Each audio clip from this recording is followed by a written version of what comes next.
X11 center of mass and shear theorem.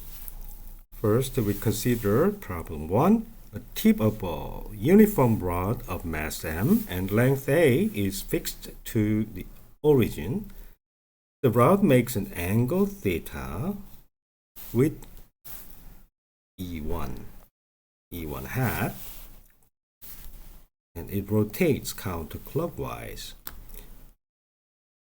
What are the gravitational potential energy and the kinetic energy of the rod, keeping one tip at O fixed? Okay. First of all, this is a system of particles, so we need to know where the center of mass is. The center of mass of a uniform rod is just at the center because it is a uniform, because of the symmetry.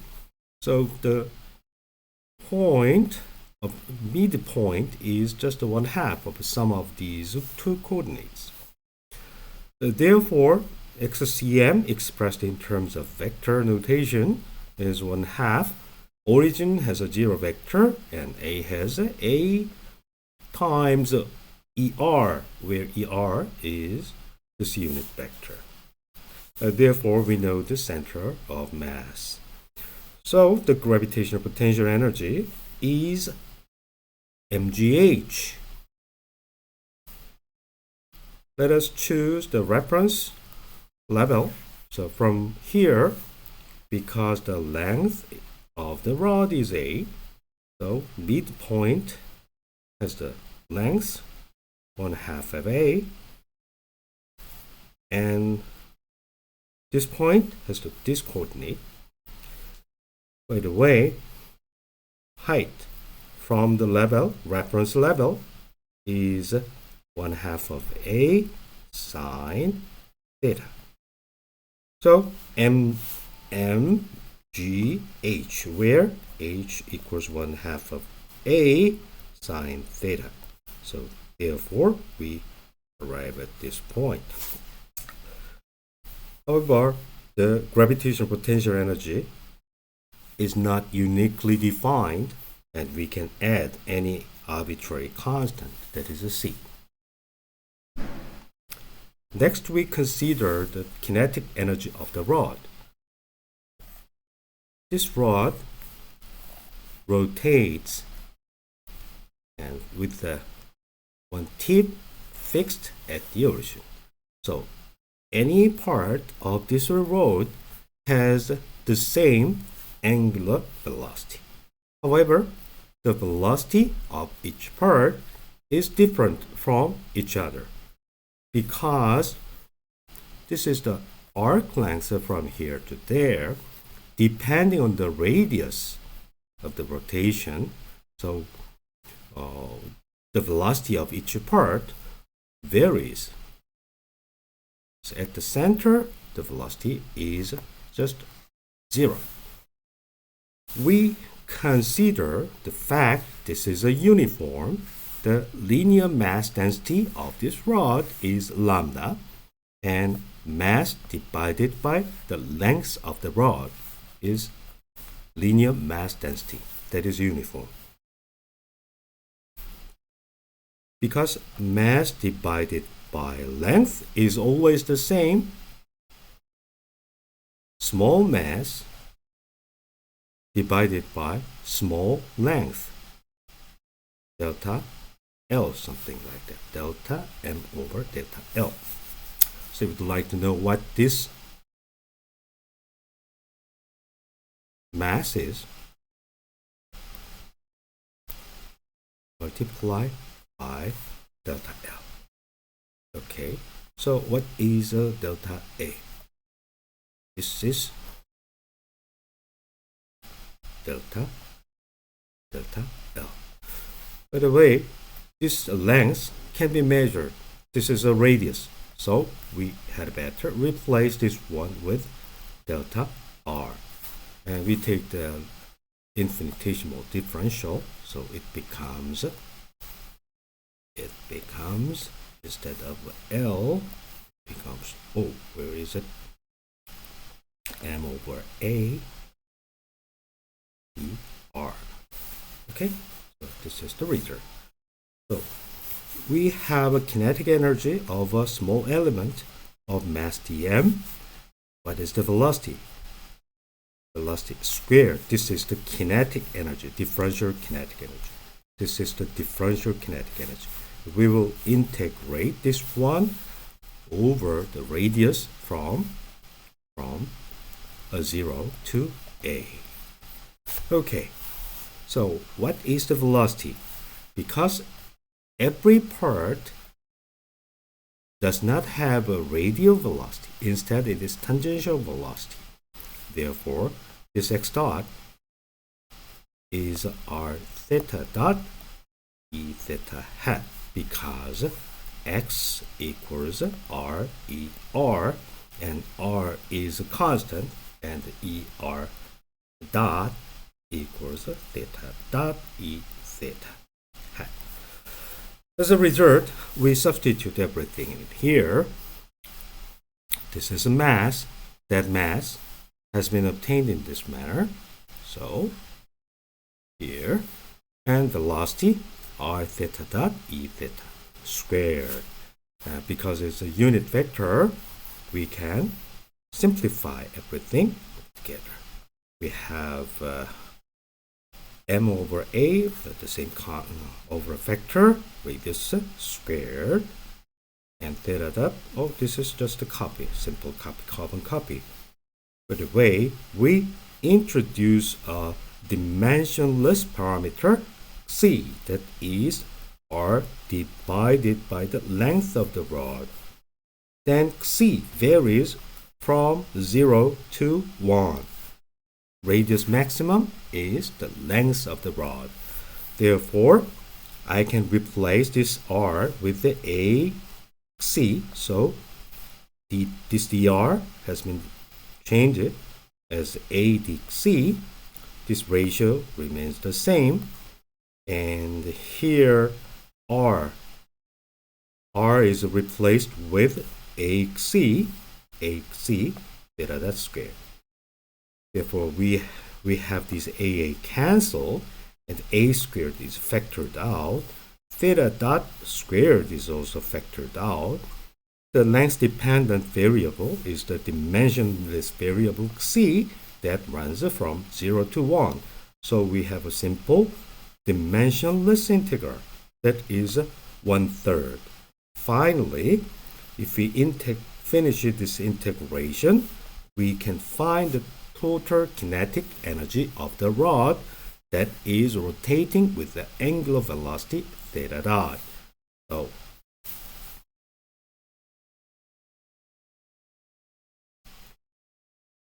derive the equation of motion of the system described in problem 1. Okay, we recall the total mechanical energy conservation. If we ignore friction, the only force applied to system is the constraint force to let this rod staying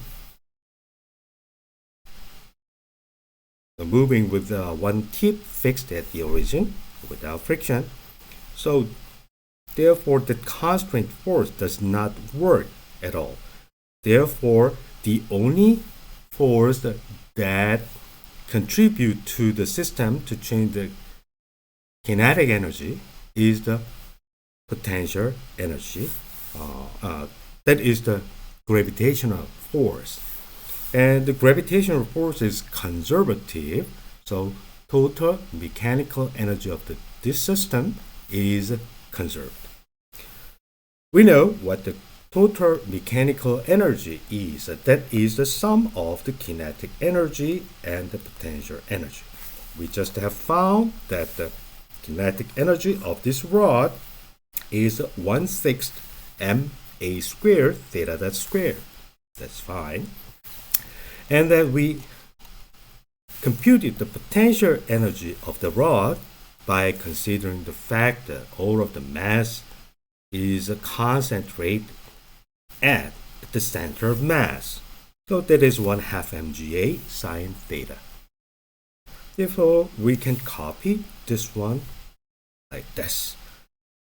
The time derivative of total mechanical energy is 0. Why? This force, the gravitational force, is a conservative force. Alright, so we'd like to take the time derivative of the total mechanical energy. We know m, g, a, everything is constant. So when we take the derivative with respect to time, we need to consider the fact that both theta and theta dot are dependent upon time. By the way, these two terms are expressed completely in terms of theta dot squared and theta. As a result, energy is a function of E dot, theta dot, and theta. So just like f of x comma y. And this is x and this is y. We'd like to find the total differential of this one. What should I do? Then that is partial derivative of this energy with respect to theta dot and multiply the differential of theta dot. Plus, we have another variable. So we take the derivative with respect to theta and multiply the differential of theta. If we want to find out the time derivative, what we need to do is divide this one by dt. As a result, this is a way to find out the time derivative of the total mechanical energy by making use of the chain rule.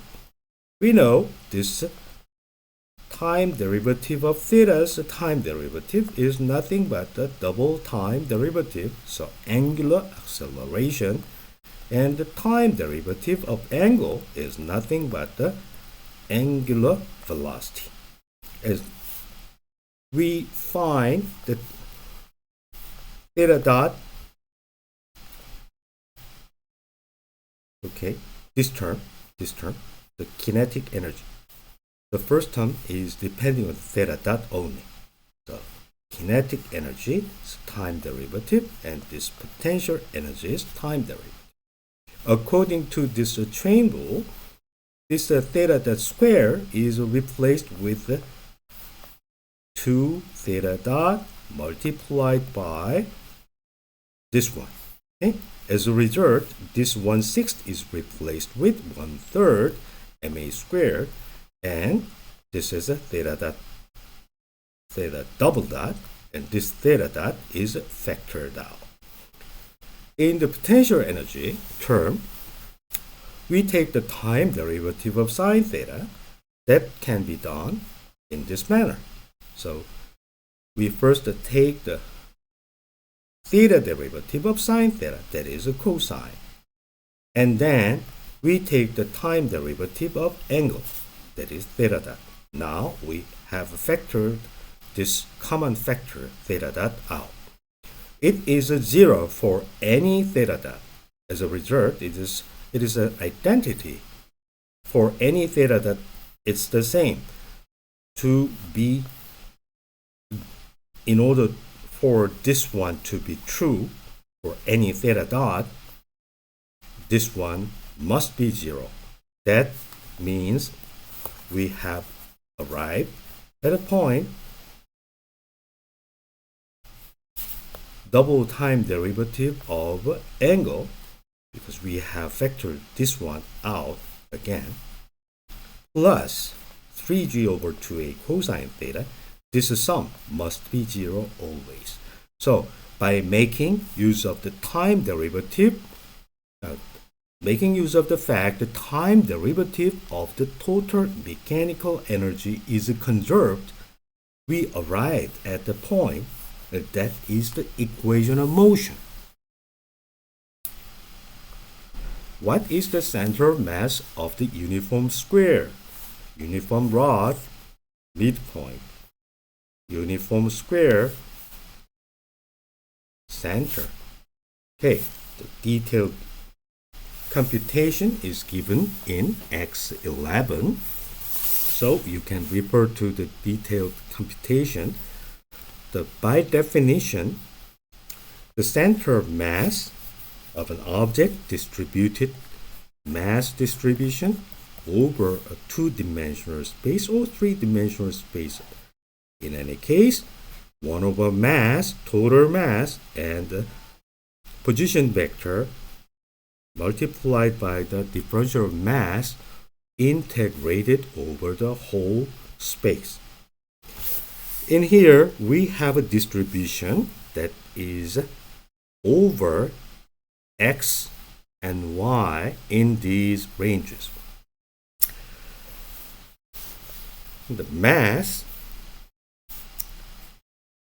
M is distributed uniformly over this square whose area is a square.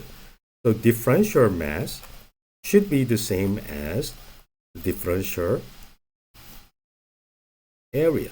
This ratio must be the same everywhere because it is claimed that the uniform mass distribution.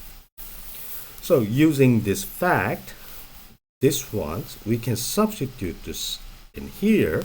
The center mass of this square can be computed in this manner.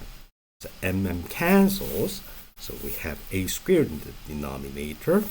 Again, in a similar manner as we have done in the previous page, we introduce a dimensionless variable, xi and eta, and xi is scaled in units of a, and eta is also in units of a that expresses x and y respectively. Therefore, in the range of xi and eta becomes a very simple 0 to 1. Then we substitute these to find out that the change of variable of this two-dimensional integral. This x has been replaced with axi, and xi varies from 0 to 1, and y is replaced with a eta, and eta runs from 0 to 1. And in here, this one is replaced with axi and a eta. So we factor this common factor aq, and we have the a squared in the denominator. Therefore, we have a length scale a, and integral becomes very trivial. So what we have a integral either carrying xi a single power or carrying eta with a single power. Therefore, the result is this gives 1/2. This is 1. So the answer is 1/2. 1/2. Answer is 1/2. As a result, as we have expected, the center of mass is just here. Let's see how at this point. So this is the midpoint between of O and B. We know this coordinate is a, 0. This is a, and the 0, a. So midpoint of these two is nothing but 1/2 a, a. In vector notation, 1/2 of a, e1, 1/2 of a, e2. Next, we consider the center mass of the square after a finite rotation. This one is this, and then we'd like to, it used to be there, and we'd like to rotate this square by an angle of theta.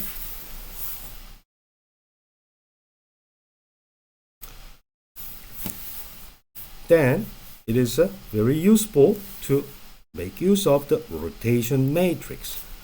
As you can see, after rotation, a unit vector 1, 0 rotates like that. So it becomes, if it is a theta, it is a cosine theta and sine theta. Therefore, the rotation matrix, if I multiply this one, this result must be cosine sine. And if I rotate this unit vector on the y-axis, 0, 1, then it should be minus sine theta, cosine theta. Therefore, if I multiply 0, 1, then the final result should be minus sine theta, cosine theta. As a result, I can find that the first column, if I multiply this, I should reproduce this. Therefore, it is a cosine and sine. If I multiply this, I can read this second column, that is a sine, minus sine, and cosine. As a result, the rotation matrix should be cosine sine and minus sine, cosine. My question is, our center of mass before rotation is 1/2 of A, 1, 1. So if I rotate this vector by an angle theta, what I get is just copy this rotation matrix and multiply 1, 1 and multiply over a factor.